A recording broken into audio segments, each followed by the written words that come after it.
রাজধানীর বনশ্রীতে শিক্ষার্থীর গলাকাটা মরদেহ উদ্ধারের ঘটনায় নিহতের পরিবার মামলা করেছে। পরিবারের সন্দেহ তাদের রেস্তোরাঁর কর্মচারী মিলনই এই হত্যাকাণ্ড ঘটিয়েছে। তবে এখনও মিলনকে আটক করতে পারেনি পুলিশ। পরিবার অভিযোগ আমলে নিয়েই তদন্ত শুরু করেছে আইনশৃঙ্খলা বাহিনী। বনশ্রীর একটি বাসা থেকে উদ্ধার হয় স্কুল শিক্ষার্থী ফাতেমার গলাকাটা মরদেহ। সেই বাড়ির সিসি ফুটেজে দেখা যায় ঘটনার দিন দুপুরে ওই বাসায় প্রবেশ করছেন তাদেরই রেস্তোরাঁর কর্মচারী মিলন। সে সময় নৃশংসতার শিকার ফাতেমা বাসায় একা ছিলেন। ফাতেমার বড় বোন বাসায় ফিরে দেখেন মেঝেতে পড়ে আছে ছোট বোনের রক্তাক্ত মরদেহ। লুট করা হয়েছে নগদ ৫ লক্ষ টাকা আর ৫ ভরি স্বর্ণালংকার।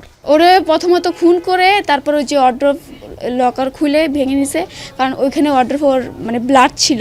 হাত দিয়ে যে খুন করে যে লুট করছে এটা আর কি ছাপ ছিল। পরিবারের অভিযোগ, সন্দেহভাজন মিলন প্রায়ই গভীর রাতে বাসায় খাবার নিতে আসতো। নিহত ফাতেমা নিষেধ করার কারণেই সৃষ্টি হতে পারে ক্ষোভ।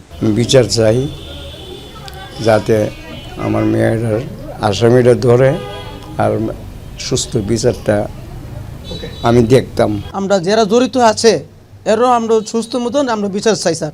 এমন ভয়াবহ হত্যার ঘটনায় প্রতিবেশীরাও আতঙ্কে। তো রিস্ক মনে করি যে আমি এখন অফিস যাব, বাসায় রাখি আসছে আমার ওয়াইফরে, রিস্ক মনে হচ্ছে যে আমি রাখি কী অবস্থা হবে, দেশের ভবিষ্যৎ কী হবে সামনে। অবশ্যই ভয় লাগে সবারই। এখন তো আমরা তো সচেতন হম যে মেয়েদের বাসায় একা রাখতে আসা যাবে না। হত্যার ঘটনায় অজ্ঞাত কয়েকজনকে আসামি করে খিলগাঁও থানায় মামলা করেছে পরিবার। এখনও কাউকে আটক করা না গেলেও তদন্তের কথা জানায় পুলিশ। তারা বেশ কিছু বিষয় আমাদেরকে বলেছেন, আমরা সেগুলো বিবেচনা রেখেই তদন্ত কার্যক্রমটা চালিয়ে নিচ্ছি। ঘটনার পর থেকে পলাতক অভিযুক্ত মিলন। রাব্বি সিদ্দিকী, যমুনা নিউজ, ঢাকা।